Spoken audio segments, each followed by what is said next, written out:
Hallo en welkom by vandag se formasiereis. Ons teks vir die week is uit 2 Korintiërs 3 vers 17 en 18 en ons gesels saam oor transformasie deur die Heilige Gees.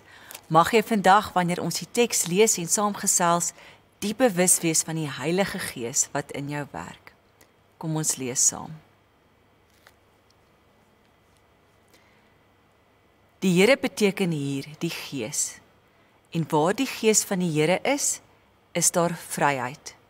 Ons almal weerspieël die heerlikheid van die Here, want die sluier is van ons gesig af weggeneem.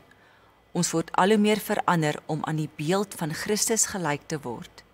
Die heerlikheid wat van ons uitstraal, neem steeds toe. Dit doen die Here wat die Gees is. Saam met hierdie teks wil ek vanoggend 'n volgende teks lees uit Genesis 1 vers 26 en 27. Toe het God gesê, kom ons maak die mens as ons verteenwoordiger, ons beeld, sodat hy kan heers oor die vis in die see, die voëls in die lug, die makdiere, die wilde diere en al die diere wat op die aarde kruip. God het die mens geskep as sy verteenwoordiger, as sy beeld van God, het hy die mens geskep, man en vrou, het hy hulle geskep. Nou toe ek in die laerskool was, het ons 'n kas in die motorhuis gehad.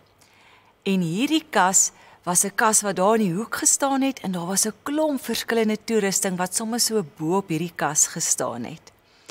Nou, die kas was redelik weggesteek so in die hoek en jy moes redelik mooi kyk om presies te sien hoe die kas lyk. Hy was geverf met 'n klomp laag verf en 'n mens kan nie eintlik gesien het hoe hierdie kas oorspronklik gelyk het nie. Ons trek toe na 'n dorpie waar daar iemand woon wat baie goed is met houtwerk en met restaureerwerk. Nou vir een of ander rede besluit my ouers toe dat hulle hierdie spesifieke kas uit die motorhuis gaan haal en vir hierdie oom gaan gee om te restaureer. Nou toe ons hierdie kas terugkry, kon ons nie glo wat ons sien nie. Dit was die mooiste kas met 'n rooierige houtkleur wat ons eintlik glad nie verwag het nie. Die oom het vir ons vertel dat hy omtrent 7 lae verf moes afskuur voordat hy die oorspronklike houtkleur kon sien. Ewe skielik was daar mooi patrone wat sigbaar geword het op die deure van die kas. As gevolg van al die lae verf kon 'n mens dit natuurlik nie duidelik sien nie. Daar is ook bootjies aan die onderkant van hierdie kas ontdek wat voorheen met 'n plank toegekap was. Toe ons hierdie kas terugkry, is hy verseker nie terug motorhuis toe nie, maar het 'n spesiale plek in ons sitkamer gekry. Die kas was eintlik in die eerste plek gemaak om in die sitkamer te staan en om nie toegepak te word in die motorhuis nie. Nou in Genesis 1 vers 27 lees ons dat God ons volgens sy beeld skep. Nou dit beteken dat God ons skep met goddelike eienskappe. Ons is God se verteenwoordigers en sy medewerkers hier op aarde. Tog vergeet ons so maklik hoe en hoekom God ons geskep het en begin ons identiteit in die dinge rondom ons vind. Ons begin byvoorbeeld om onsself te vergelyk met ander. Ons dink dat ons die nuutste huis moet hê, dat ons geld moet hê, dat ons sukses moet hê. So ons vind eintlik wie ons is in die wêreldse dinge. En ons raak al hoe meer verwyderd oor hoe God ons oorspronklik gemaak het, wat sy bedoeling met ons was. Dan is dit amper soos die houtkas wat in die motorhuis land en toegeverf word onder laag en laag verf. Ons vergeet dat ons God se teenwoordigers is. Hy het ons gemaak om in die sitkamer te staan. Hy het ons gemaak om sy heerlikheid uit te straal. So in Pinkstertyd word ons veral bewus van hoe die Heilige Gees ook werk. Die lewe gebeur met 'n mens en ons vergeet wie ons is in Christus. Ons vergeet ook hoe Christus ons geskep het en hoe God ons geskep het en wie ons in Christus is. Dalk is jy vandag op 'n plek waar jy voel jou ware identiteit is as te ware toegeverf en dat jy nie meer weet wie jy is nie.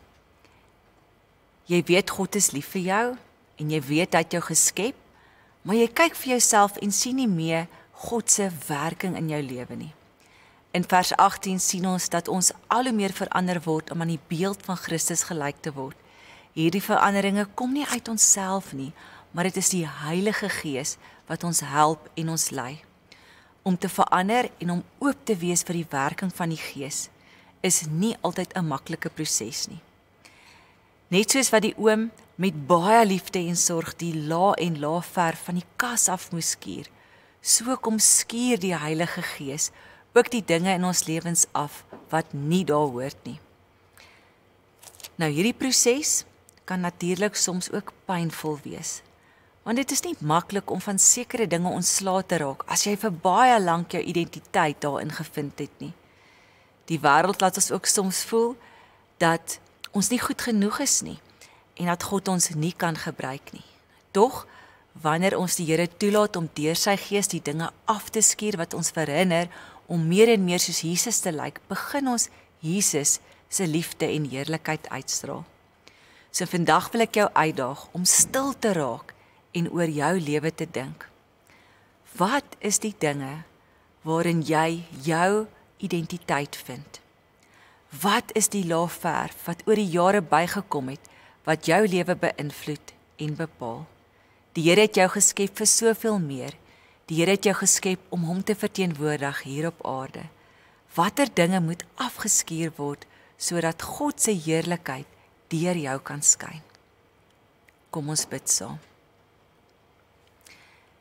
Here Skepper God, U is die skepper van die hemel en die aarde, van alles wat rondom ons is, maar ook van elke mens op aarde. Dankie dat U ons volgens U beeld geskep het. Here, soms vergeet ons wie ons is in U en ons begin lyk soos die wêreld en wat die wêreld van ons verwag. Werk deur U Gees in ons harte sodat ons kan weet wat van ons afgeskuur moet word, sodat ons al hoe meer soos U kan lyk en kan word wat U ons bedoel het om te wees. Amen.